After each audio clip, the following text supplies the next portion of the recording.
yang telah hadir pada kegiatan webinar hari ini, yang nanti topiknya kita akan membahas mengenai pendidikan seks untuk anak dan remaja dengan ADHD. Nanti kita juga ada narasumber yang akan sharing, yaitu Ibu Prita Pratiwi, MC Psikolog. Beliau merupakan Kepala Kantor Pusat Dwi Payana ya.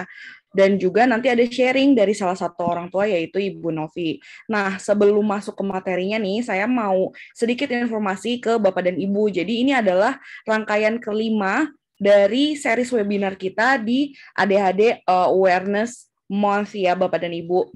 Nah, 4 yang sebelumnya nonton nggak nih Bapak dan Ibu? Datang nggak nih kira-kira kemarin-kemarin? Oke, nah tenang aja ya Bapak dan Ibu, kalau misalkan terlewat, video replay dari webinarnya itu bisa ditonton di YouTube channel kita. Saya share linknya ya Bapak dan Ibu, ada di chat, itu ada rekaman-rekaman dari webinar kita sebelumnya yang tentunya membahas dengan topik yang berbeda. Barangkali Bapak dan Ibu ada yang terlewat, bisa ditonton lagi di YouTube channel kita. Nah, mungkin untuk saat ini kita lanjutkan saja untuk materi yang akan dipaparkan oleh Ibu Prita. Saya persilahkan, silakan Ibu Prita. Terima kasih Mbak Aisyah. Selamat sore Ibu Bapak semua. Salam kenal. Mbak, maaf saya nggak bisa share screen ini.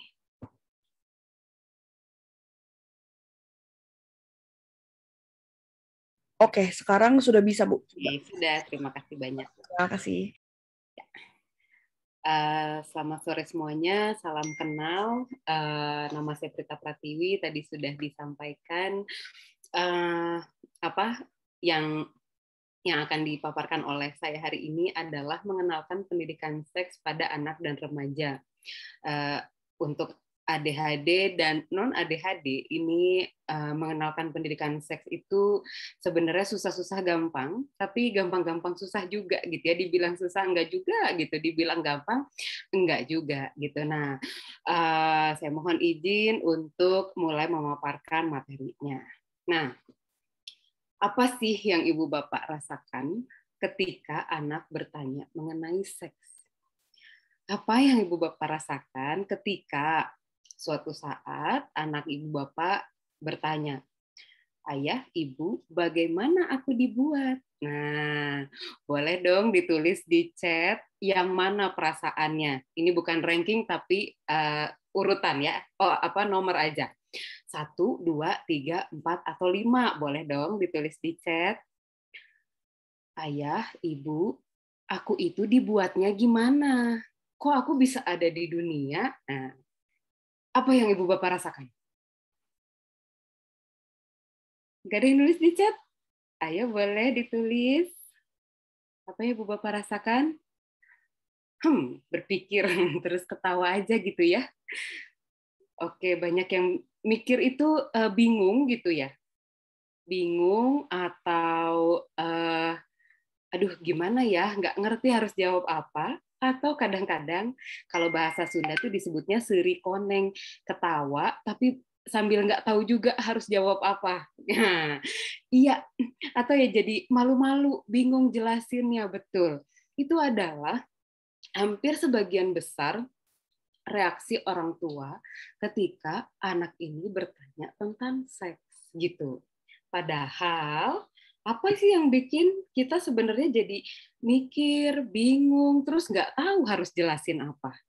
Oke, nah fun fact-nya itu adalah rasa penasaran karena ayah ibu sudah menikah. Oh, jadi kalau nikah aku langsung ada dong. Kok teman ayah ibu ada yang sudah menikah tapi nggak ada anaknya? Nah, panjang nanti ya nggak sih Ibu Bapak gitu ya. Nah, memang ketika anak itu sudah mulai bertanya, itu artinya dia sudah punya rasa penasaran. Nah, rasa penasaran anak itu akan muncul saat ia bingung melihat reaksi orang tua yang tidak mau menjawab pertanyaannya. Rasa penasaran yang imajinasinya itu bermain. Nah, akibatnya anak akan mencari tahu lebih lanjut dan menahan diri untuk tidak menyampaikan rasa ingin tahunya ini pada orang tuanya. Saya kasih contoh dulu. Suatu hari, ini kebetulan anak saya yang pertama tuh udah umur 10, Yang kedua itu umur 8. Suatu hari mereka tiba-tiba bertanya. Mereka lagi suka nonton YouTube Short dan Reels gitu ya. Biasanya saya tahu yang mereka tonton itu adalah apa namanya, yang tentang untuk membuat lukisan gitu atau DIY gitu ya. Jadi mereka tahu betul mana-mana saja tontonan yang boleh dan tidak boleh mereka tonton. Nah, ya tapi namanya juga apa video ya, pasti ada aja yang pop up. Nah, untungnya mereka langsung bertanya. Tiba-tiba si kakak bertanya, Ambu, Ambu, Ambu. Saya kebetulan dipanggilnya Ambu. Ambu, Ambu, Ambu. Aku mau nanya deh. Apa, Kak? Kalau apa namanya, apa large durex itu durex large itu apa, Bu? Hah? Gimana? Itu durelax apa di durelax gitu apa gitulah dia istilahnya. Terus saya diam, antara waktu itu saya berpikir antara dia nanya tentang salah satu merek alat pengaman atau ada satu istilah yang ingin dia tanyakan gitu. Akhirnya saya nanya dulu, mana coba kamu nontonnya di mana? Ini Bu, aku lagi nonton di Reels. Jadi dia itu ceritanya ada di salah satu minimarket. Nah terus itu tuh lagi ngantri Bu. Orang yang di belakang tiba-tiba tuh apa ngasih challenge. Ayo dong, lu coba beli ini apa dure large gitu kan. Itu tuh apa sih Bu? Terus mana coba Ambo mau lihat? Oh, itu tuh Durex large Kak gitu. Itu tuh apa Bu? Terus pada saat itu emang pengen ketawa ya karena juga betul. Kadang bingung juga. Terus saya diam aja. Bentar Kak. Pura-pura gitu ya dengan muka ekspresi lempeng. Bentar Kak, Ambo bingung ini jelasinnya apa. Tapi itu adalah alat kontrasepsi Kak. Alat kontrasepsi Bu. Apa itu? Aduh, kan kalau kita apa sampaikan kadang-kadang kita nggak pas juga ya bahasanya. Itu kan mumpung kamu lagi pegang HP tuh, coba sambil browsing, kamu coba lihat apa itu alat kontrasepsi. Definisi alat kontrasepsi, coba kamu ketik gitu. Dia ketik, terus dia bacakan. Alat kontrasepsi adalah ada tuh definisinya kan dia di Google. Setelah itu, Bu, aku nggak ngerti artinya. Oke, jadi Kak, alat kontrasepsi itu adalah suatu alat yang bisa membantu apa? Membantu orang tua untuk apa? Mengatur jumlah anak yang ingin mereka punya gitu. Oh gitu. Terus bentuknya kayak apa, Bu? Mari kita browsing juga. Tunggu sebentar, Ambu dulu yang browsing. Kenapa saya memilih saya dulu yang browsing? Karena pada saat itu saya tidak punya persiapan. Kalau saya ngetik apa istilah yang dia maksud, keluarnya itu apa? Coba pinjam dulu HP-nya gitu. Saya pinjam HP-nya, terus saya klik, oh aman lah. Terus saya kasih lihat, nih kayak gini nih bentuknya. Iuh, jijik, nah, kan? Jadi masih mau tahu nggak? Enggak. Sudah. Aku jijik. Yuk, oke. Kalau gitu kamu coba browsing lagi yang lain ya, nontonnya yang benar. Oke Bu, dah, sudah. End of discussion, gitu. Nah, berbeda dengan ketika kita malu-malu. Kenapa sih kamu? Kok kamu nanya-nanya gitu sih sama aku? Makin dia akan penasaran dan dia akan browsing sendiri. Ketika browsing sendiri, kita nggak pernah tahu berita apa yang muncul di situ gitu. Nah, sehingga apa namanya? Bagaimana kita menyampaikan informasi tersebut itu akan menjadi landasan anak untuk akhirnya menetapkan saya cuma mau taunya sampai sini dan saya mau taunya sampai lebih gitu. Mudah tentu saja tidak karena kadang-kadang agak shock juga gitu ya dengan pertanyaannya. Oke. Ya, sebenarnya ada first aid kit-nya gitu. Apa sih first aid kit-nya? Mengenalkan pendidikan seks. Kenali, pahami, terima. Kenali, pahami, terima. Yuk, kita coba bahas satu persatu ya, Ibu Bapak. Nah, kenali usia anak Anda saat ini. karakteristik usia anak tersebut apa, dan latar belakang pertanyaan. Contoh, misalnya anak umur 3-6 tahun. Nih, kalau kita lihat, ini saya berikan gambarnya, ini berdasarkan salah satu teori di psikologi, disebutnya Freud psychosexual stages gitu ya. Nah, ini semua memang ada tahapannya. Di tahap pertama, 0 sampai dengan 1 tahun, itu disebutnya erogenous zone. Jadi, seksual tuh sebenarnya di psychosexual stages itu disebutnya adalah kebutuhan untuk hidup, gitu ya. Nah, areanya itu berpusatnya di mulut, oral stage gitu. Maka ketika anak umur 0 sampai 1 tahun, mereka masih akan ngedot gitu ya, minum ASI, kemudian kayak misalnya memasukkan jari tangan ke dalam mulut dan seterusnya.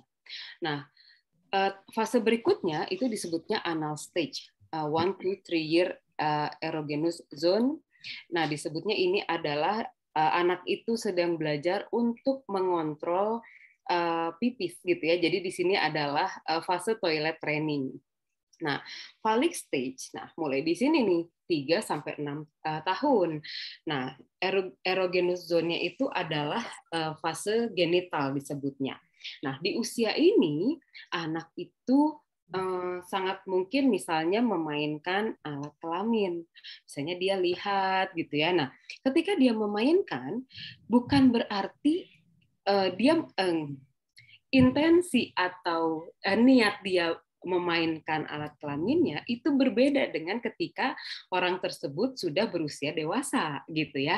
Nah, di usia 3-6 tahun sebenarnya itu adalah fase di mana mereka itu sedang wondering, kok punya aku begini, punya ayah begitu, kok punya aku dengan aku yang perempuan dengan ibu kok sama, kok aku dengan adik laki-lakiku kok berbeda. Nah, itu adalah di fase 3-6 tahun. Nah, sangat mungkin ada juga anak yang akan bertanya.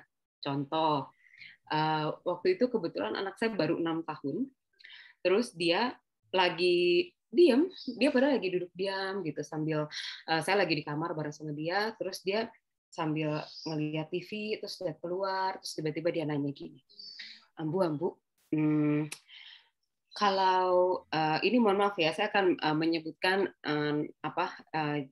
alat kelaminnya. Ambu, kalau titik Abi itu nanti jadi besar tidak? Hah? Gitu, saya juga kaget loh, kenapa kamu tiba-tiba bertanya itu? Saya tanya gitu. Enggak sih, aku hanya penasaran aja. Kan ketika aku umur segini, aku melihat yang punyaku tuh besarnya seperti ini. Nah, tapi kalau sudah dewasa, apakah ini juga akan semakin besar, Bu? Sama kayak misalnya tinggi badan aku jadi nambah, terus badan aku juga nanti jadi besar. Sama nggak sih, Bu, kayak gitu? Nah, jadi bayangin, awalnya bertanya tentang alat kelaminnya, tapi didasari atau landasannya itu hanya sekedar wondering apakah pertumbuhan itu terjadi di seluruh tubuhnya, dari ujung kepala sampai dengan ujung kaki gitu. Nah, ya beruntungnya karena muka saya lempeng, jadi dia juga nggak bertanya lagi gitu ya. Jadi, oh ya sangat mungkin lah itu terjadi gitu. Nah, tapi seberapa besar atau seberapa banyak pertumbuhannya itu setiap orang berbeda-beda. Oh gitu, bedanya dari mana, Bu? Ya sama lah kayak kamu tinggi badan sama tinggi badan teman kamu kan berbeda. Oh iya juga ya, oke Bu, sudah gitu.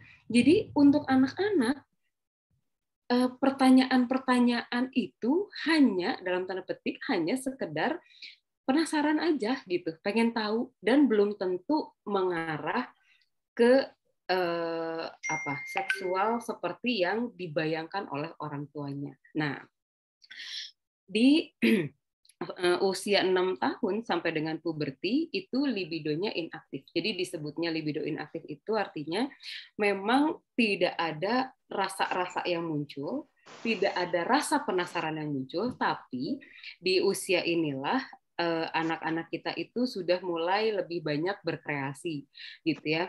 seperti misalnya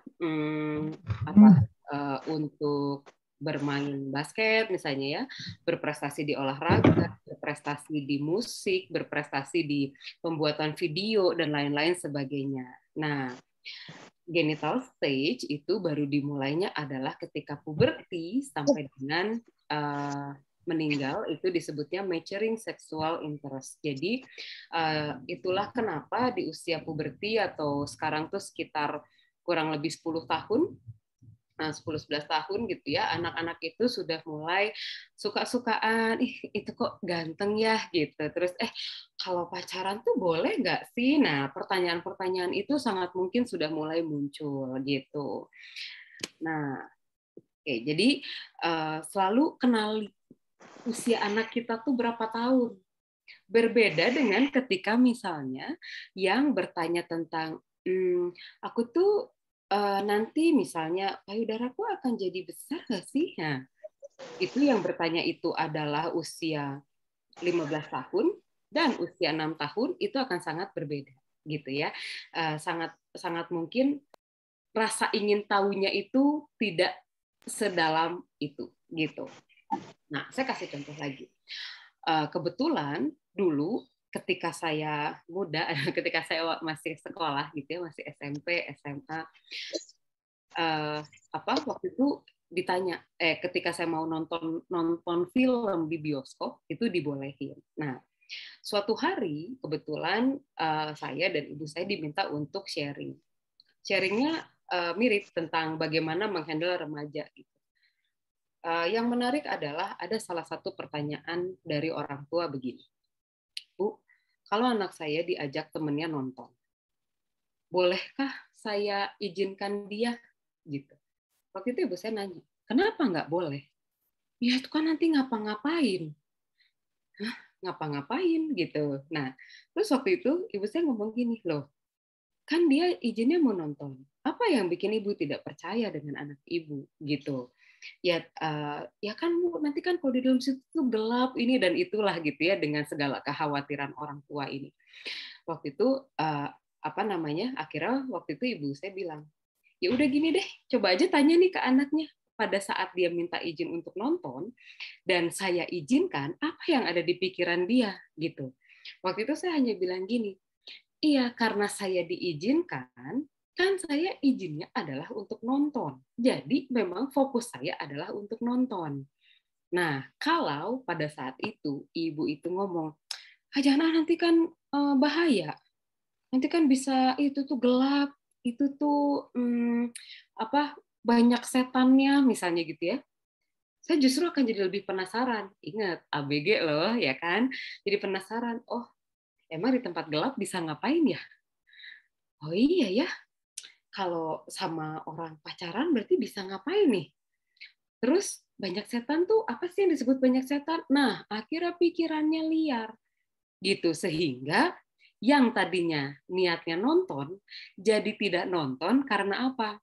Karena kekhawatiran orang tua gitu. Yang diekspresikan lewat mukanya gitu ya, lewat ekspresi wajahnya, lewat intonasi suaranya dan gesture kekhawatiran lainnya gitu. Jadi si anak mulai berpikir, kayaknya bisa ngelakuin hal lain nih gitu.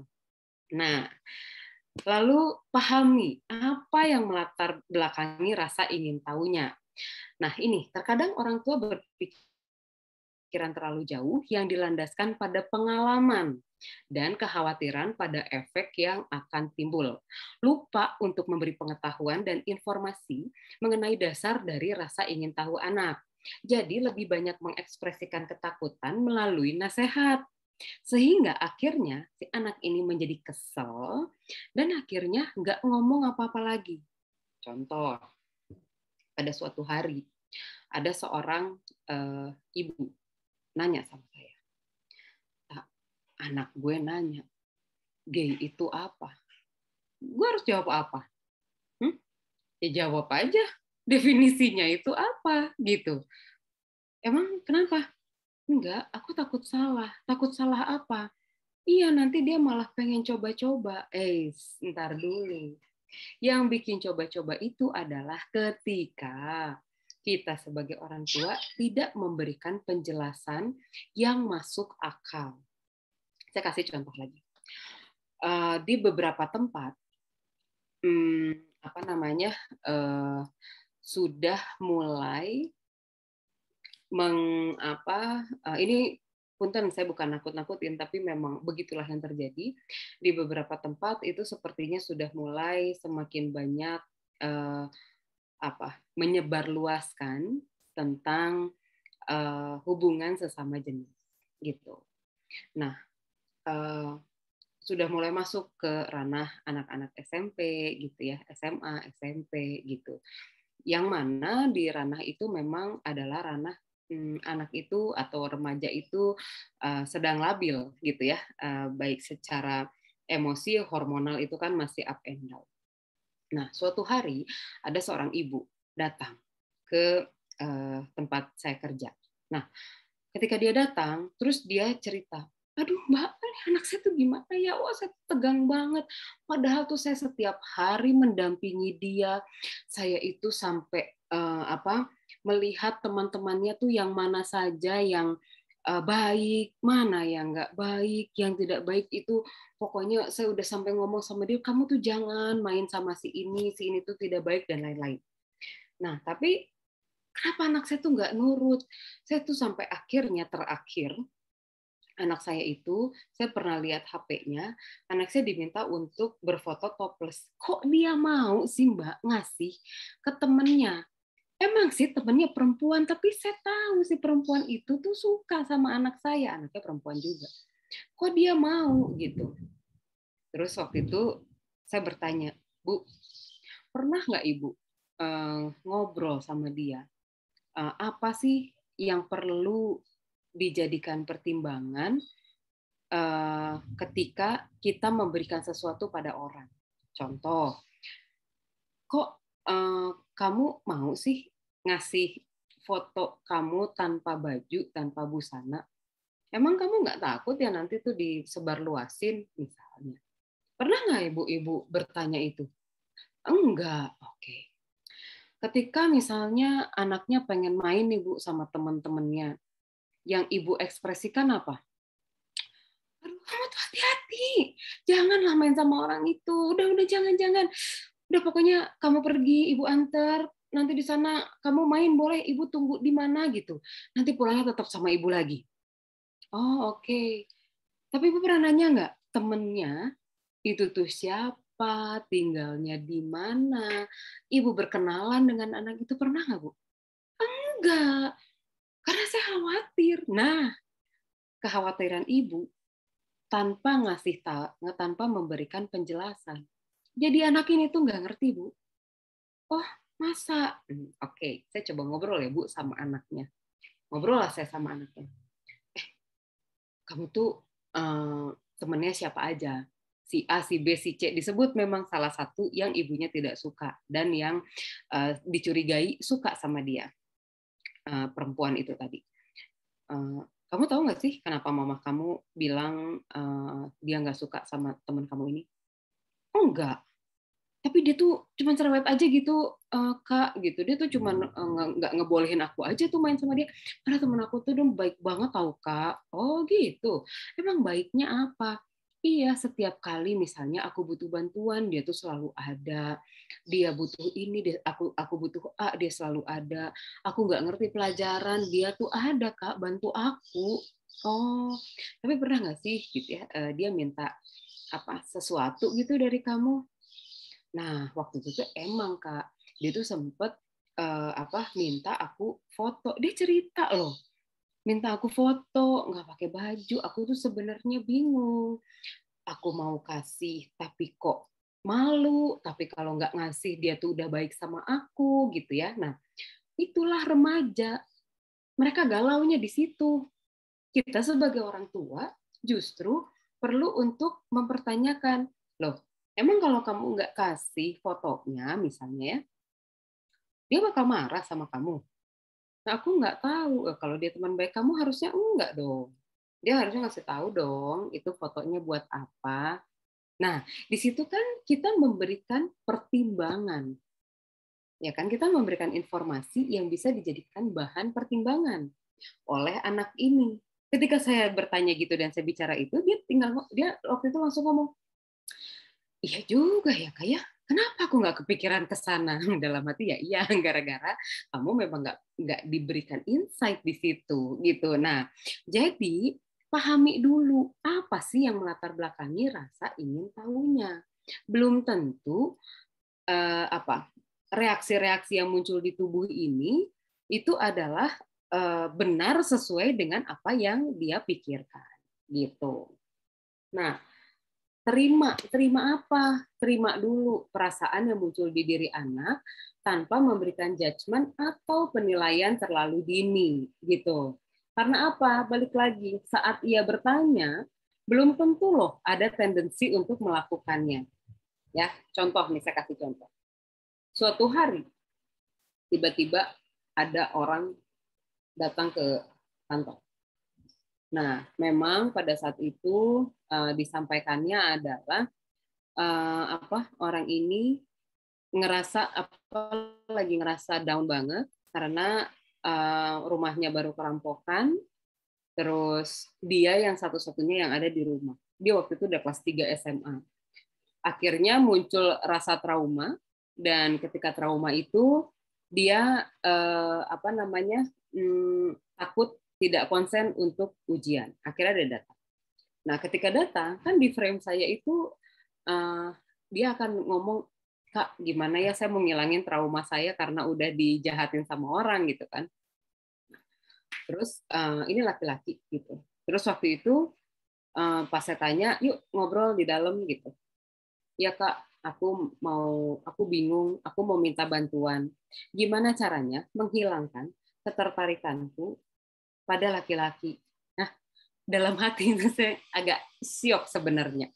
Tapi nggak mungkin dong saya mengekspresikan reaksi syok ya kan. Akhirnya saya cuma yang, oh gitu. Sambil di kepala itu mikir, saya harus nanya apa gitu. Akhirnya saya cuma diam, terus oke. Apa yang bikin kamu merasa bahwa kamu itu suka dengan laki-laki? Apakah kamu belum pernah suka dengan perempuan? Belum. Oke. Apakah muncul perasaan tertentu atau muncul reaksi di tubuh kamu ketika kamu dekat dengan laki-laki? Iya, waktu itu dia bilangnya begitu. Oh, oke. Terus sudah pernah ngapain aja gitu. Dia cerita lah panjang lebar ya kan. Akhirnya ya udah deh dites aja dulu. Nah, ternyata setelah dari hasil tes itu, dia itu adalah orang yang reaksi pertamanya itu adalah reaksi emosional dulu. Jadi misalnya gini, kayak misalnya ada rasa, terus dia teh kayak misalnya contohnya gini, ada orang yang misalnya ngasih permen, dia akan, oh itu orangnya cantik banget sih, soalnya dia suka ngasih permen. Nah gitulah tipe orangnya. Tapi setelah itu dia akan berpikir, kok cantik ya, maksud aku tuh baik. Nah gitu. Nah waktu itu setelah hasil tesnya ada, saya ngobrol lagi sama dia. Aku mau nanya deh, apakah, kan waktu itu kamu bilang nih, kamu tuh suka sama laki. Apakah apa sih yang bikin kamu ngerasa kayak gitu? Iya, soalnya dia tuh suka peluk-peluk aku. Jadi peluknya tapi bukan peluk gimana sih Kak, gitu ya, peluk dia memang badannya besar gitu, jadi kayak teddy bear kan, jadi enak gitu dipeluk. Nah, kadang-kadang tuh aku tuh kayak ngerasain sesuatu terus deg-degan gitu, Kak. Oke. Apakah setiap kali dia memeluk kamu, maka kamu merasakan hal itu? Oh ya enggak, kata dia gitu. Nah, jadi itu sebenarnya remaja ini kan hormonnya sudah muncul. Sama seperti perempuan, kan kalau perempuan itu menstruasi ya, itu kan adalah ketika sel telur itu matang. Nah, laki-laki juga mengalami hal yang sama gitu. Ketika spermanya matang, maka tubuh akan lebih mudah ter-arouse gitu, akan lebih mudah untuk tergugah. Nah, ketika tergugah, melihat sesuatu yang sifatnya intim, misal berpegangan tangan, lalu peluk-pelukan, nah itu pasti akan muncul reaksi di tubuhnya. Nah, reaksi di tubuh ini dimaknakan sebagai dia suka sama sesama. Padahal tidak gitu. Nah, kadang-kadang ketika si anak ini bercerita, kita sebagai orang tua tuh udah shock duluan. Jadi kayak langsung, tuh kan, tuh anak saya tuh, aduh saya khawatir nanti anak saya begini dan begitu gitu. Nah, penilaian terlalu dini ini membuat ia bingung, yang akhirnya menjadi tertarik untuk mencoba. Pada saat itu memang akhirnya dia mencoba, sebelum datang ke saya tuh dia mencoba. Saya pernah nyoba Kak gitu. Ya dengan yang sesama. Terus kamu gimana? Ya ternyata biasa aja sih, nggak jadi yang malah tertarik atau gimana, biasa aja gitu. Nah, kemudian ekspresi orang tua. Ekspresi orang tua ini merupakan hal yang menjadi penentu apakah anak akan menganggap bahwa orang tuanya itu menerima perasaannya atau tidak. Contoh, misalnya, ayah itu kok ada orang yang kayaknya mulai suka WA aku, terus dia tuh nanya-nanya aku mau diajak pergi atau enggak, misal. Ketika ekspresi orang tuanya, hah, siapa dia? Kenapa kok dia ngajak-ngajak kamu? Nah, anak ataupun remaja, itu akan langsung diam. Kenapa jadi saya dimarahin? Nah, yang dia pikir adalah dia dimarahin. Padahal orang tuanya tuh sebenarnya lagi tegang kan, gitu. Tapi anak itu akan punya persepsi yang berbeda. Sehingga itu akan membuat anak menjadi tidak lagi mau bercerita. Gitu. Berbeda dengan ketika, kenapa sih kok dia WA aku? Oh iya, emang dia WA apa? Iya, dia ngajak-ngajak aku pergi. Oh, ngajak pergi kemana? Ya nonton sih katanya gitu. Oh, sama siapa aja rencananya? Nonton apa? Kamu sendiri mau atau enggak? Nah, itu kan akan terjadi proses diskusi gitu. Nah, kekhawatirannya itu diekspresikannya adalah dengan cara kita paham indikator-indikatornya. Contoh, dulu waktu saya SMP, ada satu teman saya, aduh mukanya tuh murung gitu ya. Terus waktu itu datang ke rumah. Terus datang berdua sama saya langsung, Assalamualaikum, Bu, gitu. Nah, waktu itu cuma ada ibu, bapak lagi belum pulang kantor. Terus kita langsung masuk kamar, masuk kamar. Apa yang dilakuin?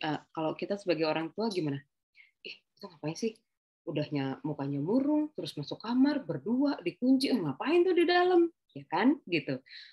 Alhamdulillahnya pada saat itu saya tidak ditanya itu.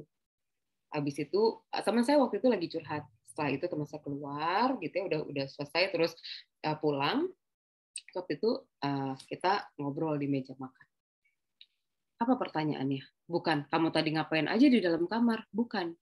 Tapi lebih ke arah, itu teman kamu lagi ada masalah apa? Pada saat itu, saya sebagai ABG labil langsung mikir, wah, kok ibu aku seperti dukun? Dia kok tahu? Kok tahu? Ya tahu lah gitu. Emang dia ada masalah apa?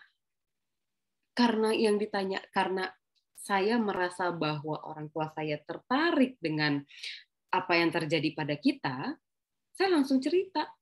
Iya, kasihan Ibu. Jadi dia tuh ya dulu dia tuh tinggal sama neneknya, orang tuanya sedang pergi dan lain-lain lah, lagi cerita seperti itu. Jadi di situ saya bisa mendapatkan pandangan lain. Remaja ini bisa mendapatkan pandangan lain gitu. Dari siapa? Ya dari orang tua. Jadi sudut pandangnya akhirnya semakin lama semakin luas gitu. Berbeda dengan ketika misalnya kamu tuh ngapain aja? Ayo dikunci lagi. Ayo kamu, dan itu pasti akan langsung close. Enggak, kenapa sih, mau tahu aja, kepo deh gitu. Pasti akan seperti itu. Nah, ini adalah dinamika dari manusia. Keterkaitan antara tahapan berpikir, perkembangan emosi, dan asimilasi nilai dalam pembentukan problem solving gitu. Nah, kembali lagi tadi, anak kita usianya berapa tahun? Itu akan menentukan bagaimana atau cara apa yang bisa kita lakukan untuk menyampaikan informasi tentang seksual. Contoh, Dulu, waktu anak saya masih yang satu 4 tahun, yang satu 5,5 tahun lah. Nah, kalau kita lihat dari sini, dari tahapan perkembangan berpikir, dia masih masuk ke kategori, sebentar, aduh maaf,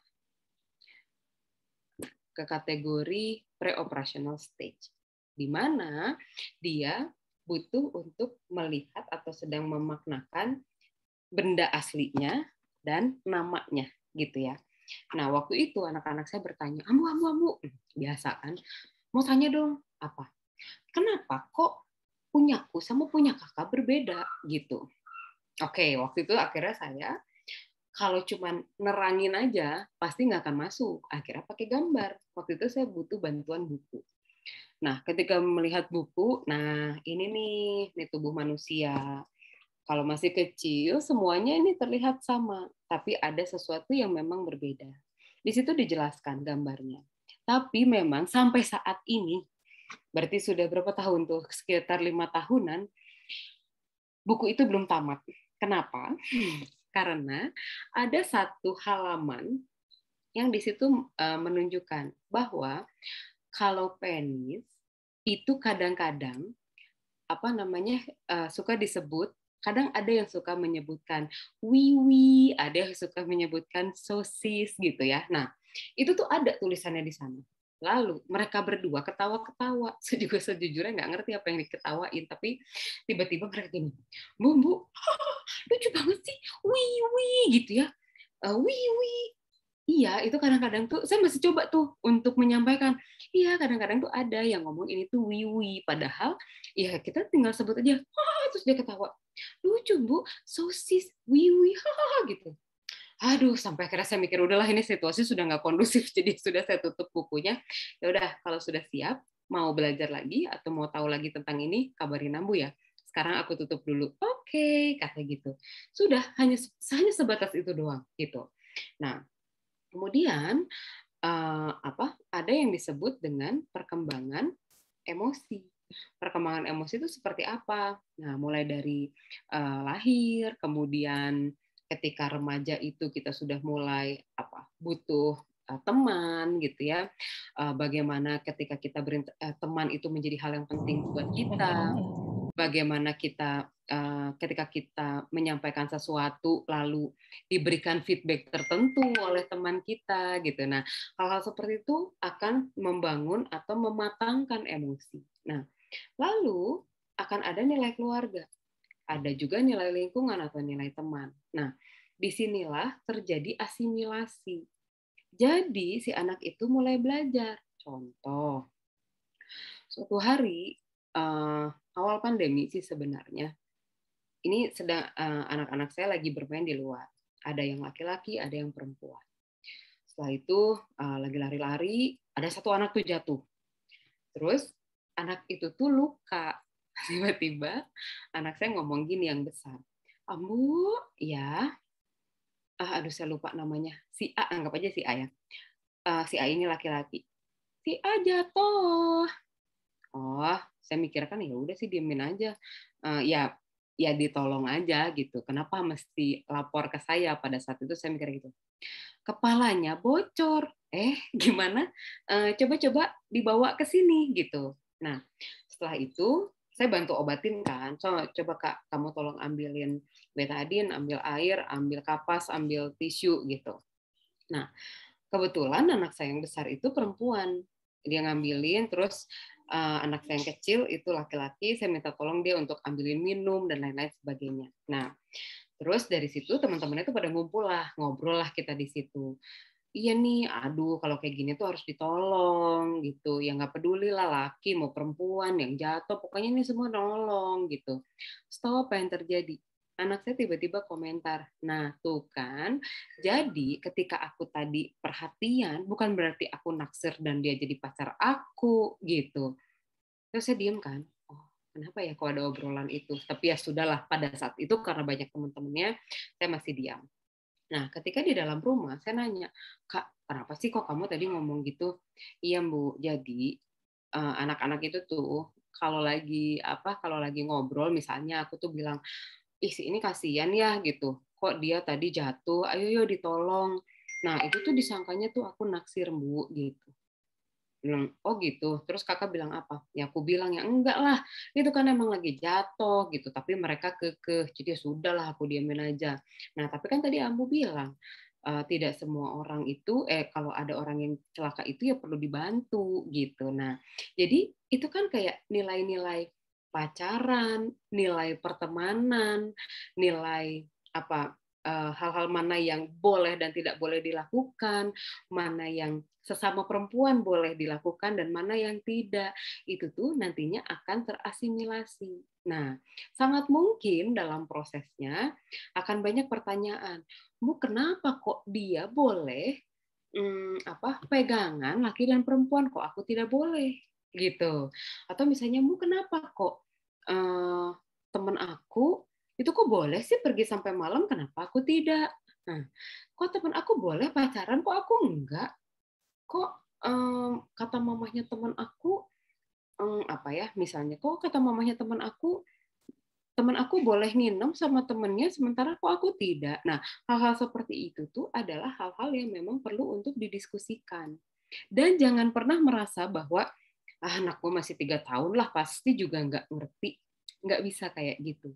Karena ketika sudah mulai muncul pertanyaan, maka sudah mulai muncul rasa penasaran, rasa ingin tahu, rasa ingin mengeksplorasi. Ketika oleh kita di-cut, maka ya apa yang bisa dia dapat? Informasi dan pengetahuan apa yang dia bisa olah gitu. Nah, apalagi kalau ini khususnya anak-anak yang ada hambatan di konsentrasi, apalagi disertai hyperactivity. Penjelasan yang kita berikan itu nggak bisa dalam kalimat panjang, nggak nangkep nanti. Dan yang penting itu adalah ketika kita membicarakan terkait dengan pendidikan seksual, pakai nada, pakai cerita, pakai contoh, pakai gambar gitu. Nah, hal itulah yang nantinya akan membantu agar apa? Pemahaman dia terhadap informasi terkait pendidikan seksual ini menjadi tepat gitu. Jangan sampai misalnya tanpa gambar akhirnya anak ini berpikir liar. Setelah itu kan kalau ada area hambatan di konsentrasi kadang-kadang muncul tuh informasi baru yang out of nowhere gitu ya. Nah, terolah dan akhirnya pemahamannya tidak tepat aja gitu. Nah, jangan sampai seperti itu gitu. Nah, itu kita bisa lihatnya di mana. Nanti ketika misalnya dia sedang berinteraksi lagi sama temannya, kita coba perhatikan apa tanggapan dia, apa reaksi dia ketika ada orang atau temennya misalnya ngomong, ih dia mah suka-sukaan, nah kayak gitu-gitu ya. Jadi hal-hal seperti itulah yang sebenarnya perlu didiskusikan gitu. Ya mungkin sekian presentasi dari saya. Mudah-mudahan bisa membawa sedikit pencerahan. Mudah-mudahan tidak bosan. Mangga saya kembalikan lagi pada Mbak Aisyah. Silahkan. Terima kasih Bu Prita. Yang pasti saya juga belajar ya Bapak dan Ibu. Jadi dari cerita-ceritanya Bu Prita dengan interaksi dengan anak-anak beliau, kita jadi belajar contoh-contoh seperti apa sih harus menghadapinya. Nah, mungkin Bapak dan Ibu ada pertanyaan nih, mungkin juga ada cerita-cerita juga. Nah, itu bisa di-sharing ya Bapak dan Ibu di chat selanjutnya. Jadi nanti kita bisa diskusi di sesi tanya jawab. Nah, selanjutnya akan ada sharing nih dari Bu Novi. Bu Novi ini akan menceritakan pengalamannya ya, Bu Novi, bagaimana selama ini. Oke, silakan Bu Novi. Assalamualaikum warahmatullahi wabarakatuh. Ya, terima kasih diajak gabung di sini. Ini pertama kali saya gabung dengan komunitas. Suaranya kurang besar, Bu Novi.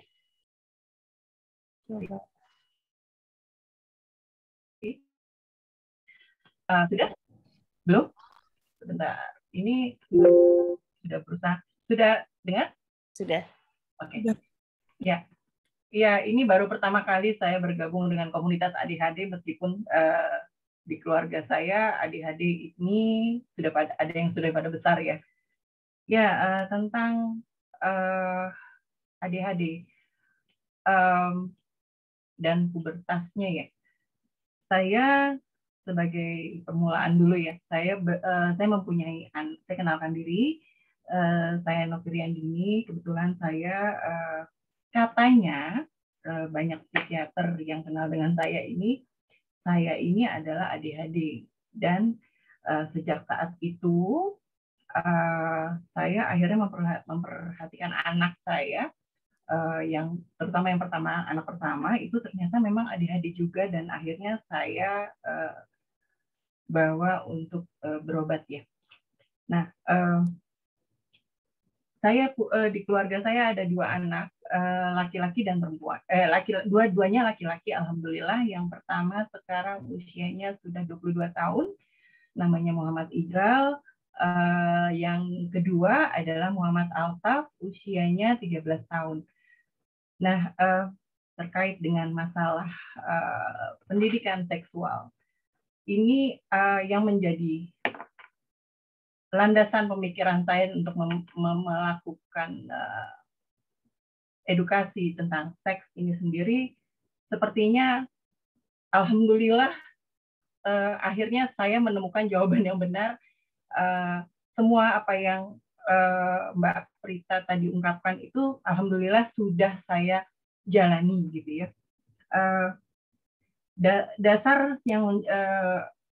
Dasar-dasar yang membuat saya untuk ngajarin tentang edukasi seks ini ke anak, itu sebenarnya ada 3 pengalaman yang membuat saya tidak bisa saya lupakan, dan itu menjadi sebuah pakem dalam saya mendidik anak.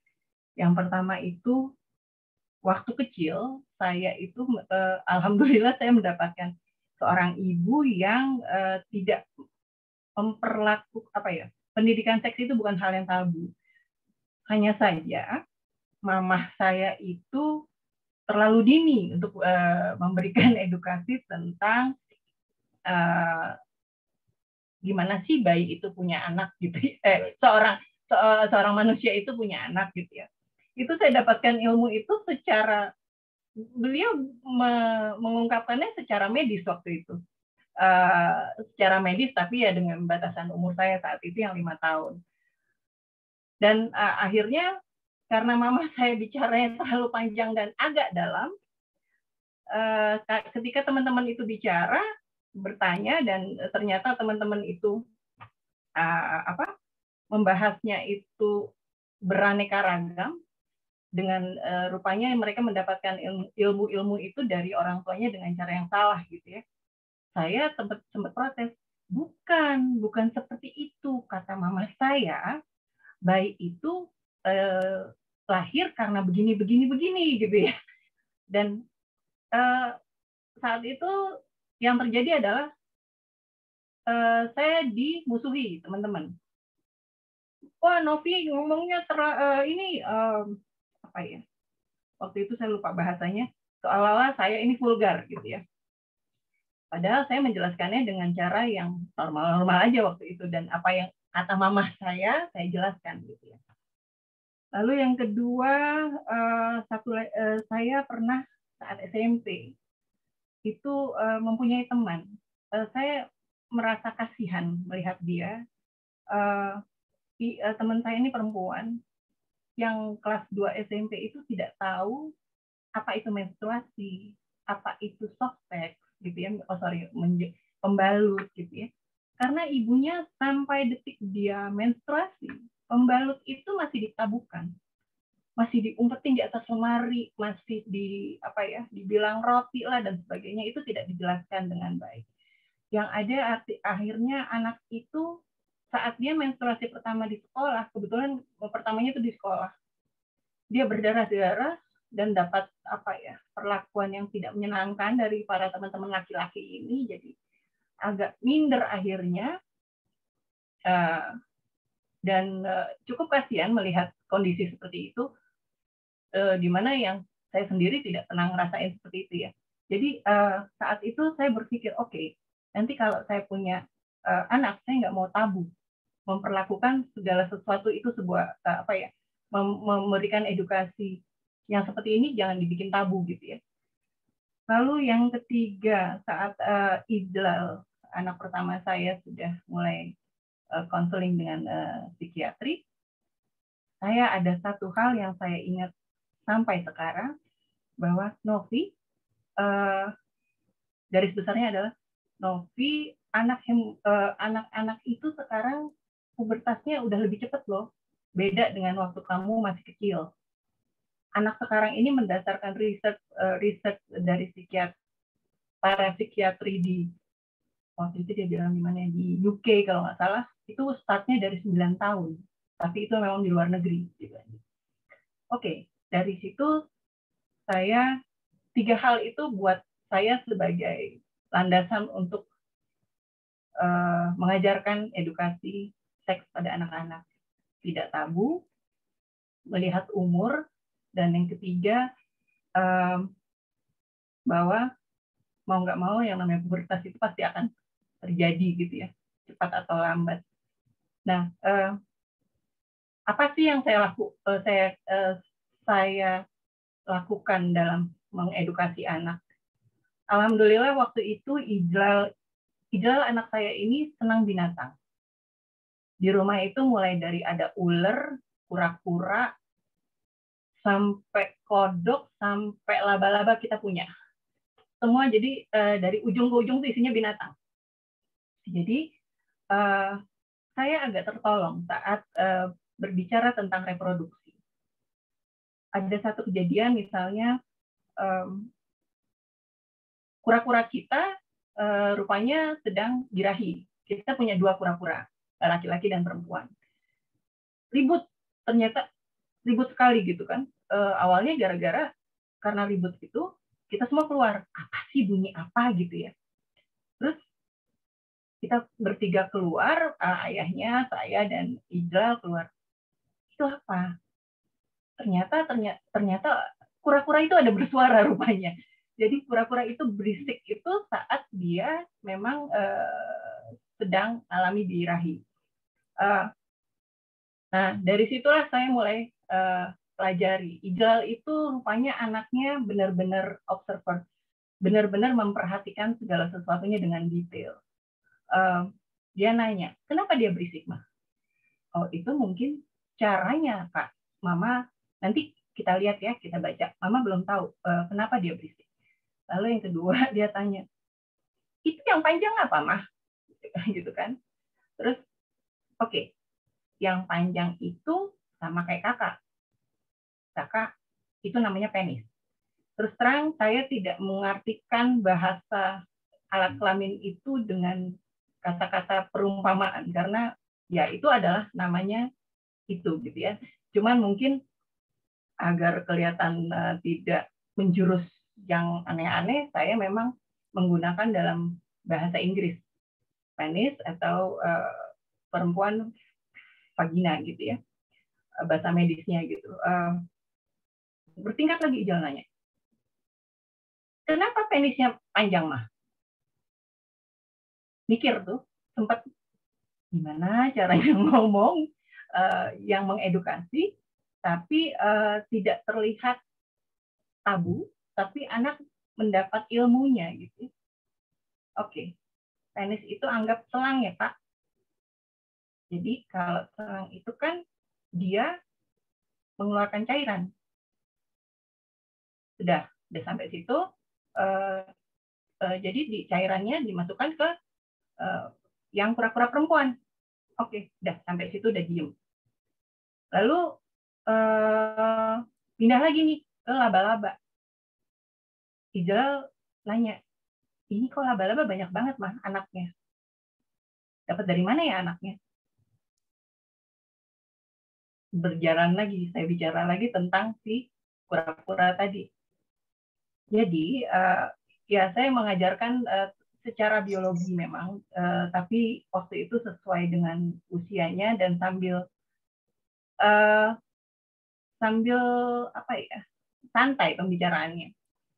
Dan ya semua binatang, peristiwa dengan binatang itu benar-benar menolong saya gimana cara menyampaikannya gitu ya. Lalu masuk ke usia SMP. Usia SMP itu kelas 4 ya, kelas 4. Ijal sudah mulai suka lawan jenis. Suka lawan jenisnya artinya si ini cantik ya mah. Oh iya, itu cantik. Dia cantik, dia baik ya. Apa yang Ijal suka? Iya, dia nggak berisik aja kayak cewek-cewek lain. Oh, oke. Ya sudah, berteman jangan jahatin ya, gitu. Misalnya seperti itulah. Lalu terus di seiring umurnya itu yang lebih yang lebih menantang buat saya itu adalah saat Ijal memasuki SMP gitu ya. SMP ini dia mulai ada perubahan ya, anak puberti ya. Masa-masa puberti itu kan ngerasa akunya, ngerasa pokoknya nggak mau dibantah gitu ya. Dan dia itu mulai naksir satu teman adik kelas gitu. Lalu saya bilang sorry kakak lewat. Ya dia mulai susah dikasih tahu dan akhirnya di situ saya dialog lagi apa yang harus saya lakukan. Ya saya harus berusaha menjadi mamah dan teman saat itu. Sudah tidak lagi menjadi mamah yang harus membayangi bukan membayangi, memberikan masukan gitu, tapi mamah yang menjadi teman. Saya selalu punya prinsip bahwa saya tidak mau untuk anak-anak usia remaja itu terlalu menjadi orang tua, karena terus terang sepengalaman saya, kebetulan saya ini volunteer di Rumah Sakit RSCM untuk penyakit hemofilia. Saya melihat bahwa saya bergaul dengan anak-anak usia mulai dari yang baik sampai yang sudah seumuran suami saya gitu ya. Jadi di situ saya banyak sekali belajar berinteraksi bagaimana bergaul dengan anak-anak sesuai umur gitu. Jadi ya saat SMP saat Ijal sudah bilang saya naksir mah. Oh ya, naksir. Ceweknya yang mana? Adik kelas mah. Oke, apa yang kamu suka? Dia seru, dia tomboy, dia nggak ribet. Oke. Lalu iya, kemarin emang kayak gimana Kak? Serunya dia cerita lah. Oke. Saat itu saya tidak berani reject, artinya nggak boleh, saya nggak mau langsung kata-kata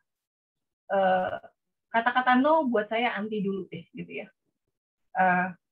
Saya nggak ingin bilang jangan, kamu masih kecil, kamu belum pacaran. Enggak, saya nggak mau berani ngomong kayak gitu karena saya berpikiran sederhana, anak seumur gitu kalau dilarang makin jadi gitu ya. Kalau bahasa orang tua zaman dulu tuh, anak makin dilarang makin jadi, dia makin yang ada main pacaran di belakang atau jalan kemana yang saya nggak bisa kontrol. Oke. Lalu begitu dia bilang berapa saat kemudian dia bilang, Mama, aku nembak. Oke. Udah gede anak saya, saya bilang gitu ya. Oke, nembak. Ya, emang nembaknya kayak gimana Pak? Dia cerita, dia berinteraksi sama saya. Nembaknya gini-gini Mak. Oke. Terus kakak udah gitu udah jadi pacar dong? Udah. Oh. Ya sejak saat itu saya mulai belajar memberikan pemahaman apa itu pacaran di usianya dia, dan pas saat dengan ada sedikit pembicaraan bahwa penjelasan pelan-pelan waktu itu, tapi pasti, nah pacaran itu ada serunya, tapi serunya itu paling seru lagi kalau misalnya kalian itu pacaran. Waktu itu kita tidak membahasakan pacaran seperti orang dewasa ya, pacaran anak-anak. Pacaran itu kalau seru itu nilainya jadi keren. Kamu belajar, dia belajar, pokoknya nilainya jadi bagus. Pacaran yang jelek itu kalau misalnya gara-gara pacaran terus nilai kamu jadi turun.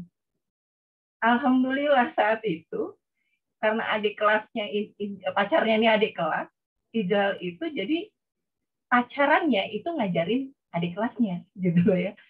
Tapi itu nggak berlangsung lama karena mungkin si perempuan si anak adik kelas ini ketahuan ibunya dan dilarang. Patah hatilah si anak ini, si Ijal ini. Masuk kata patah hati itu dia akan bertanya lagi gitu ya. Dia down gitu ya. Patah hati itu pasti ada, Kak, gitu ya. Manusiawi patah hati. Tapi jangan kelamaan patah hatinya. Sedih boleh. Kayak misalnya mama deh gitu ya. Mama tuh kalau lagi sedih cuma 3 hari loh. Misalnya ngadepin papa yang sakit. Suami kebetulan hemofilia. Cukup 3 hari mama nangis, sisanya gimana caranya mama nangis sambil lari cari solve problemnya gitu. Alhamdulillah lagi Ijal ini memang anaknya saya perhatikan gaya pikirnya itu memang tidak sesuai umur, dia lebih dewasa. Jadi lebih mudah memberikan informasi ke dia. Lalu begitu juga sampai SMA dan sebagainya, itu saya memang mengalir aja dengan mudah gitu ya, menjelaskan. Dan satu hal yang saya lakukan yang diterapkan di rumah itu media, TV, atau apalah ya, internet dan sebagainya itu tidak bisa dipungkiri adalah ancaman buat kita para orang tua ya untuk mendapatkan informasi. Apa yang saya lakukan? Alhamdulillah rumah kami kecil tapi tingkat 2 gitu ya. Suami saya adalah seorang IT, jadi yang saya lakukan adalah TV yang ada TV kabelnya itu hanya bisa di kamar kami. Jadi kamar saya itu saya jadikan sebuah ruang keluarga di mana anak-anak kalau mau nonton seru bisa di situ. Dan jangkauan internet itu ada di ruang sebelah ruang kerja saya yang sekarang ini. Itu persis ada connecting door untuk kamar dan ruang kerja. Jadi kalau mau mereka internet berinteraksi itu ya di kamar ini gitu loh. Lalu jadi semuanya itu bisa saya pantau tapi tidak membuat mereka jadi ketakutan, jadi nggak mau seseruan. Jadi saya memancingnya dengan cara beli makanan misalnya. Makan-makan, nonton bareng yuk nonton bareng-bareng, kita nonton berempat gitu kan, seru-seruan. Kamar saya itu memang beralih fungsi jadi ruang tamu mungkin kadang-kadang. Jadi teman-temannya itu saya lebih senang mengajak temannya datang ke rumah. Dari situ saya bisa tenang. Artinya kebetulan anak-anak juga anak-anak rumahan, jadi yang datang itu teman-teman yang mereka tuh datang semua dan saya welcome aja. Buat saya lebih baik anak saya main di rumah daripada keluar nggak jelas ketemu dengan siapa gitu ya. Jadi ya dengan teman-temannya datang sampai sekarang sampai kuliah itu rumah jadi base camp lah ya. Jadi tempat pilihan buat teman-temannya, udah ke rumah Ijal, mamanya nggak rese gitu kan. Jadi oke, kita nonton bareng gitu ya. Ada satu hal yang ketika mulai masuk anak-anak itu mulai belajar nonton sesuatu yang ada interaksi seksnya gitu ya. Bukan berarti blue film, bukan. Artinya ada ciumannya, ada pelukannya dan segala macam yang bisa merangsang imajinasi anak-anak. saya sempat bingung waktu itu apa yang harus saya lakukan. Lalu psikiater anak-anak bilang, kalau saya jadi kamu, Nov, jangan panik. Saat anak-anak nonton seperti itu yang kamu nggak tahu, akhirnya kamu duduk aja samping dia. Anak itu pasti ada rasa sungkan nonton seperti itu di depan orang tuanya. Oke. Lalu apa dok yang saya lakukan? Setelah itu kamu sambil berbicara, apa sih tentang ciuman itu atau tentang pelukan itu, gitu ya. Dengan cara yang positif, tidak terlihat vulgar, dan dikasih norma-norma agama. Itu yang saya lakukan sih. Dan alhamdulillah sampai sekarang ini, jadi anak-anak tuh nggak terlalu bingung ngobrol sama mamahnya, karena ya saya tidak mentabukan segala sesuatu, apapun yang mereka tanya, ya seperti yang Mbak Prita bilang, saya pasti menjelaskan sesuai umur dan menjelaskannya dengan cara sederhana, tapi memang itu ilmu, gitu ya. Kayak si kecil gitu ya, dengan santainya dia bilang, Mama, aku sudah tumbuh rambut. Di mana? Saya bilang gitu. Tumbuh rambut, Mas. Yang di mana? Saya bilang gitu. Di bawah, di kaki. Bukan, adik udah mulai gede. Adik udah mulai puber. Nanti biasanya adik mulai deh, itu saya masukin pelan-pelan gitu ya, ke arah agama. Saya belokinnya ke arah agama. Jadi adik nanti tuh biasanya adik akan mimpi gitu ya, atau nanti akan keluar ngompol cairan yang dari penis adik. Nah, kalau keluar cairan itu, Dek, adik itu sudah mulai akhil balik loh. Apa sih akhil balik gitu kan?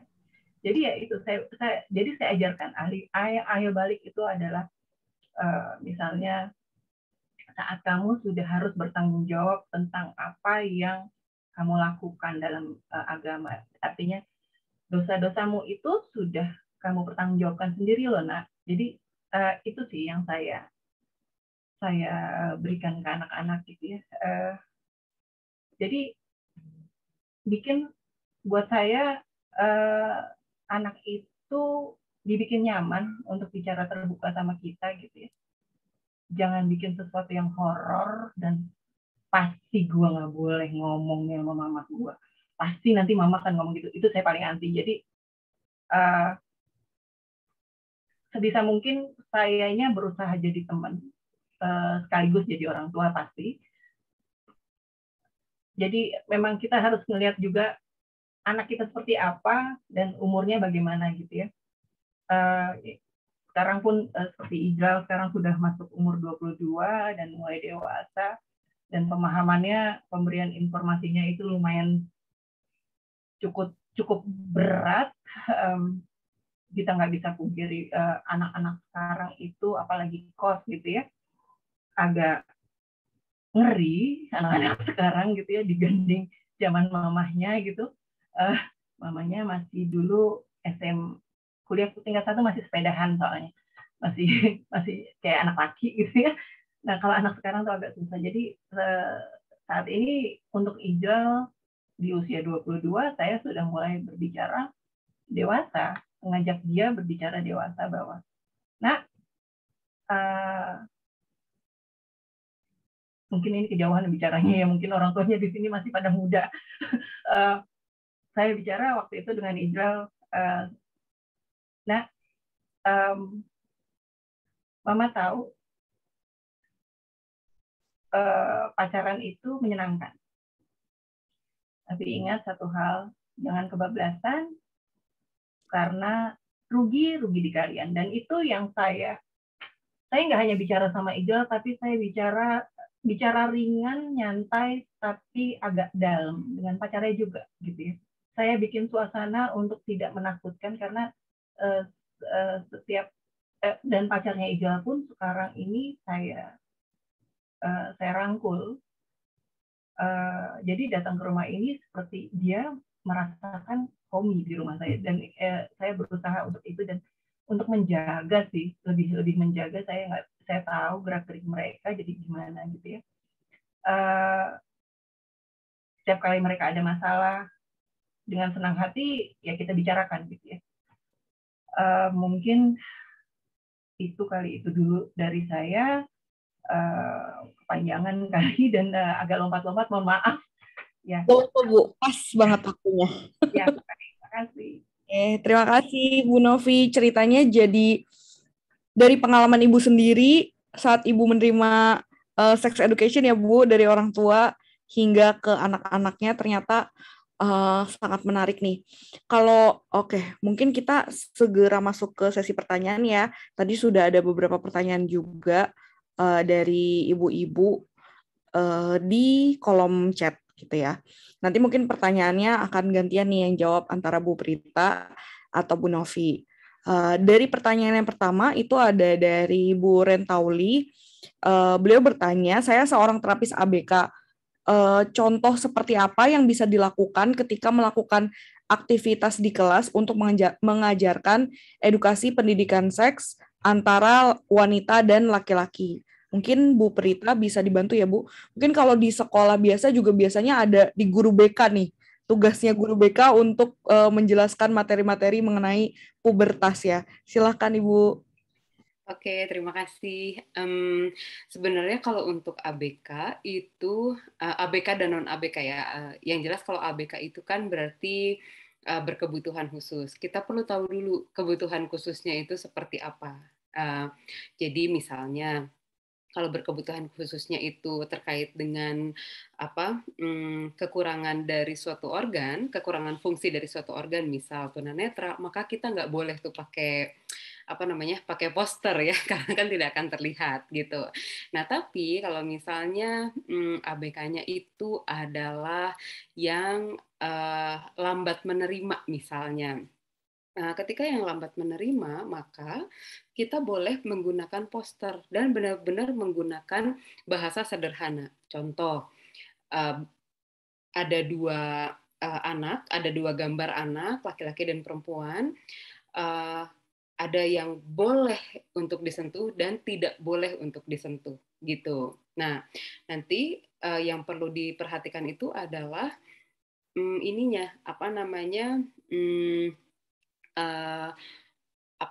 pelatihannya gitu. Jadi setelah mereka disampaikan, lalu sambil ditanya, ayo coba, jadi bagian ini boleh disentuh atau tidak gitu. Jadi kan anak-anak itu nanti akan lebih aware dan akan lebih ingat gitu ya, bagian-bagian mana di tubuhnya yang boleh disentuh dan tidak boleh disentuh gitu. Nah, kalau sampai misalnya ada pertanyaan-pertanyaan, misal, aku boleh pacaran atau enggak sih, Miss? Gitu ya. Nah, tanya dulu, emang pacaran ngapain sih? Jangan-jangan di frame-nya mereka itu, pacaran itu hanya lihat-lihatan. Atau pacaran itu hanya duduk sebelahan gitu. Nah, ketika hanya duduk sebelahan atau hanya lihat-lihatan, berarti kan kita boleh memberikan batasan lagi. Boleh kalau duduk sebelahan, tapi ingat loh, tadi Miss bilang mana yang boleh dipegang, mana yang tidak boleh dipegang. Nah, tetap ada batasannya ya, gitu.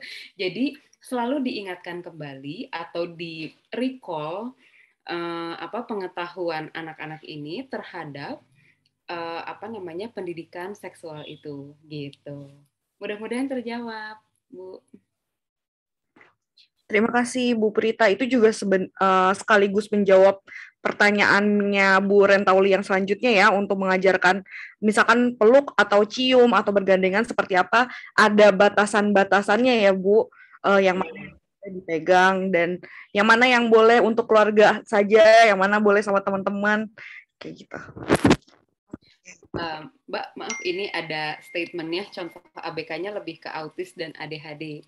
Kalau autis, kita perlu lihat dulu apakah dia autisnya yang sampai taraf mana. Maksudnya ketika dia memang benar-benar tidak bisa mendengarkan informasi, maka memang perlu pakai gesture. Misal, dipegang bagian dada gitu ya misalnya gitu. Jadi atau gini gitu. Jadi artinya dan itu perlu diulang-ulang gitu sehingga bagian yang disentuh, ketika bagian tersebut tidak boleh disentuh, kita boleh menggunakan alat, misalnya bola gitu ya, bolanya yang empuk tapi ya, bola yang empuk tidak gitu. Tapi memang kita perlu tahu dulu dia rentang atensinya itu sampai sejauh mana. Misal tahannya itu hanya 5 detik, ya agak susah kita untuk ngobrol panjang lebar. Tapi misalnya sudah tahan sampai 15 menit, oh dia masih bisa fokus, berarti kita ambil aja tiga bagian tubuh yang benar-benar tidak boleh disentuh, itu diulang-ulang. Nanti ditambahin lagi 2, diulang-ulang lagi, ditambahin lagi seperti itu. Jadi harapannya karena bagian tubuhnya yang disentuh, dia lebih terhayati gitu, mana-mana saja di bagian tubuhnya yang boleh dan tidak boleh gitu. Dan yang penting adalah konsisten kalau ke anak-anak ABK ya. Jadi kalau awalnya kita menunjukkan misalnya bagian dada tidak boleh disentuh itu dengan menggunakan bola yang empuk, maka ketika kita menunjukkan lagi ya tetap harus pakai alat. Nggak boleh tiba-tiba pakai tangan gitu. Karena itu adalah sudah 2 hal yang tidak konsisten. Seperti itu. Mudah-mudahan terjawab Mbak Rentauli. Terima kasih Bu Prita. Oke, selanjutnya pertanyaan sepertinya ini bisa share pengalaman dari Bu Novi nih Bu, karena anaknya juga laki-laki. Ada pertanyaan dari Bu Indres nih Bu.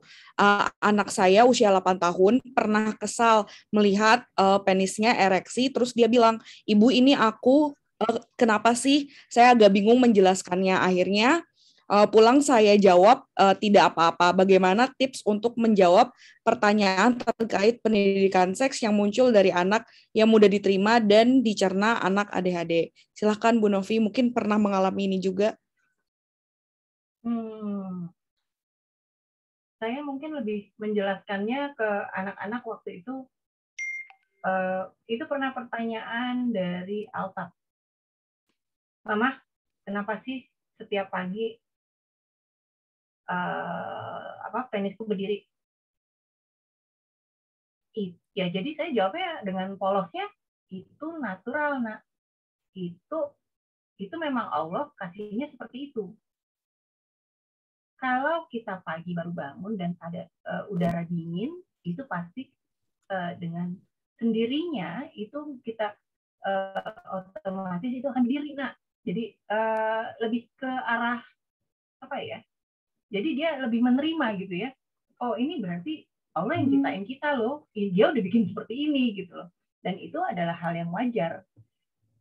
Yang saya tekankan sih ke Alta itu dulu seperti itu ya. Jadi nanti baru perlahan-lahan diajarkan bagaimana menanggulanginya gitu. Dan memang ini karena anak laki-laki ya tetap harus ada campur tangan dari si ayah gitu ya, karena si mama kan nggak punya ya. Jadi ya ayahnya yang akhirnya punya pendekatannya gitu ya, menjelaskan bahwa ini terjadi kenapa dan bagaimana cara nanggulanginya seperti itu. Jadi memang untuk urusan apalagi punya anak laki-laki itu memang anak laki-laki atau perempuan itu pendekatannya memang harus disesuaikan. Kapan si mama harus gerak, kapan si bapak harus gerak gitu loh. Ya, mungkin itu Mbak. Ya. Baik, terima kasih Bu Novi. Jadi peran ayah juga penting ya Bu di sini, kedua orang tua. Mungkin Bu Prita ada yang ingin ditambahkan Bu, melengkapi jawaban dari Bu Novi? Ya, setuju sih dengan Bu Novi bahwa memang disampaikan secara biologis, justru ketika penis ereksi di pagi hari itu menunjukkan bahwa kondisinya itu sehat gitu ya. Jadi si anak itu akan jadi lebih menerima, oh ini wajar dan ini tuh adalah indikator sehat toh gitu. Jadi dia akan baik-baik saja. Tapi memang betul bagaimana cara untuk membuat nyamannya itu kan yang paling tahu bapaknya ya. Jadi memang betul perlu ada campur tangan ayahnya gitu. Itu sama persis dengan ketika mau menjelaskan tentang mimpi basah pada anak laki-laki gitu. Nah, tapi mungkin ini tips juga nih buat ibu-ibu. Kadang-kadang bapak-bapak itu tidak siap ketika ditanya hal-hal yang berbau seksual, sehingga kadang-kadang suka nggak tahu dan jawabnya ngaco gitu ya. Jadi ketika ibu-ibu di sini punya anak laki-laki dan belum sampai di fase mimpi basah, coba dicolek-colek bapaknya, disampaikan bahwa tolong ya nanti ketika menjelaskan mimpi basah itu bagian kamu. Saya hanya bisa memberikan penjelasan terkait dengan hal ilmiahnya. Yang non ilmiahnya kan kamu yang lebih ngerti, kamu yang punya, kamu yang merasakan, kamu yang tahu strateginya gitu. Itu agak dicoleknya dari awal supaya dia juga mempersiapkan mental. Betul Mbak Novi? Ya, ya mungkin ayah itu kan kadang-kadang suka susah ya untuk menjelaskan. Mungkin nanti ibunya pendampingan gitu, jadi menjelaskan juga. Oke, baik. Terima kasih. Selanjutnya ada pertanyaan dari Bu Mia. Oke. Di sini anak saya usia 11 tahun, akhir-akhir ini dia suka peluk-peluk dan cium-cium adiknya usia 9 tahun. Adiknya juga laki-laki. Bagaimana cara membedakan itu peluk, cium, gemes, sayang, atau karena adanya dorongan seksual? Gitu. Mungkin bisa dibantu Bu Prita. Sebenarnya yang paling gampang itu ditanya sih Mbak. Kenapa kamu cium-cium adik kamu gitu? Nanti kan kita bisa lihat jawaban spontannya. Ya habis aku gemes gitu, lucu gitu. Oh, oke. Tapi umur kamu udah segini. Jadi sudah tidak boleh misalnya cium bibir, cium cium pipi misalnya. Tapi kalau pipi ke pipi itu nggak apa-apa. Tapi bibir ke pipi itu tidak boleh. Misalnya seperti itu. Itu di explore juga aja nilai keluarga itu seperti apa. Kalau memang di keluarga itu tidak boleh sama sekali untuk cium pipi sesama laki-laki, ya disampaikan saja gitu. Nanti paling dia nanya, kok ayah boleh gitu kan? Nah, betul. Tapi kamu gimana rasanya sekarang? Terus misalnya, iya sih emang udah risih sih sekarang. Iya, gara-gara apa coba? Dulu tuh kamu seneng loh dicium-cium sama ayah gitu ya. Itu karena adalah bagaimana ekspresi sayang ayah. Nah, tapi karena sudah besar, maka ekspresi sayangnya pun perlu untuk dirubah. Titik aja. Gitu. Jadi si anak belajar bahwa oke, saya tetap bisa loh mengekspresikan sayang, tapi mungkin tidak sama persis dengan ketika yang dilakukan saat ini gitu. Mudah-mudahan terjawab. Baik, terima kasih Bu Prita. Kita akan menjawab satu pertanyaan lagi. Masih ada satu pertanyaan sebenarnya yang nanti belum terjawab, tapi kita akan lanjutkan secara di grup WhatsApp ya nanti jawabannya, karena berhubung sudah ini juga waktunya. Oke, satu pertanyaan terakhir yang akan kita jawab adalah dari Bu Ivy Purwanto. Kepada Bu Prita dan Bu Novini. Izin bertanya, adakah cara yang baik dalam menjelaskan terhadap pertanyaan mendadak tentang yang berkaitan dengan penyimpangan seksual untuk anak pra-remaja dengan ADHD? Nah, kebetulan anak beliau tanpa sengaja mendengar nih dan kemudian bertanya. Gimana? Mungkin siapa dulu nih? Bu Novi mau sharing duluan? Iya. Saya itu memang yang sekarang ini nih agak menyeramkannya tentang LGBT ini gitu ya. Saya nggak langsung membahasnya. Dari dulu memang saya mengajarkan anak-anak itu tidak langsung membahas secara spontan gitu. Misalnya saat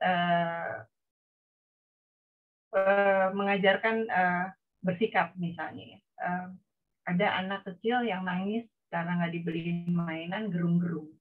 Saya tuh nggak bilang,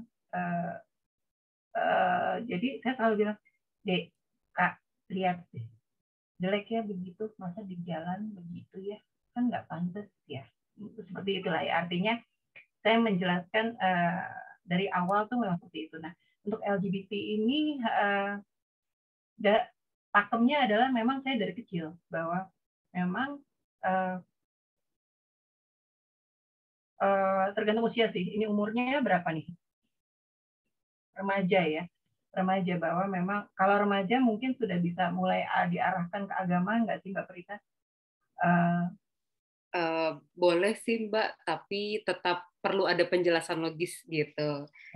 Jadi selalu bukan hanya nanti itu tidak boleh dan masuk masuk surga ataupun neraka gitu ya, tapi lebih ke apa sih yang mendasari. Boleh juga kaitannya dengan medis sebenarnya. Kalau saya itu menjelaskan gini, segala sesuatu yang hidup di dunia ini hadir dalam berpasangan.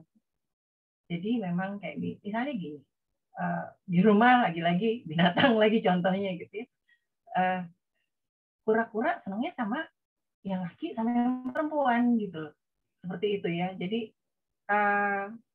baru nanti saya menjelaskannya ke arah lebih dalam dari sisi agama gitu ya, tanpa sengaja saya menjelaskannya selalu nggak ujuk-ujuk langsung brainstorming sama anak-anak gitu ya, ini nggak boleh, itu nggak boleh, tapi lagi jalan misalnya melihatkan apa sih yang nggak pantas dari LGBT itu dan kenapa itu dilarang, seperti itu sih. Jadi masuknya saya selalu tanpa aba-aba, tapi normanya pelan-pelan saya kasihnya gitu. Jadi nggak kaget juga anak-anak. Ya Mbak, silakan. Oke, terima kasih Bu Novi. Mungkin silakan Bu Prita.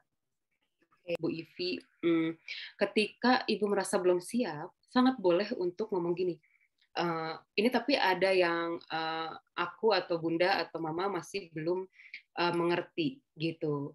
Kita cari sama-sama boleh, atau kita janjian misalnya nanti malam ya gitu.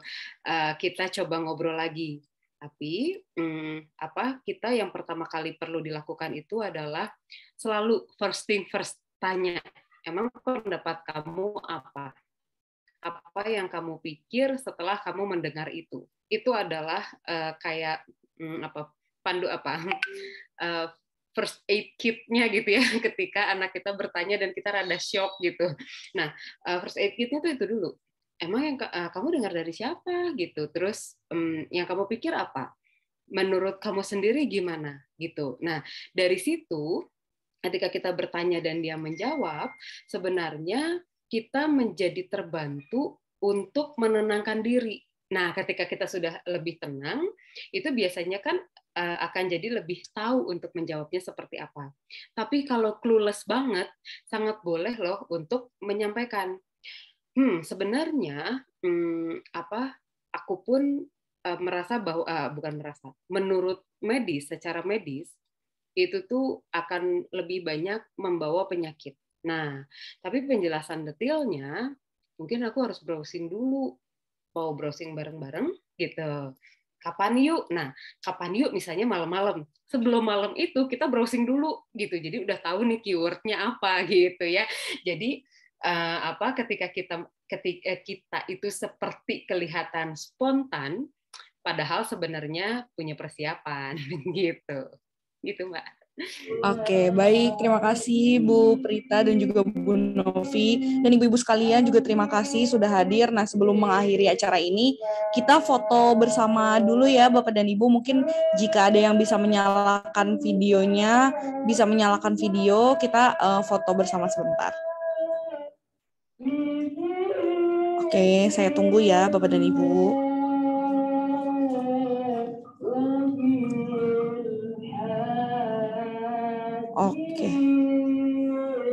Oke. Silahkan jika Bapak dan Ibu yang lain ada yang mau nyalakan juga. Oke. Saya foto ya Bapak dan Ibu. 1, 2, 3.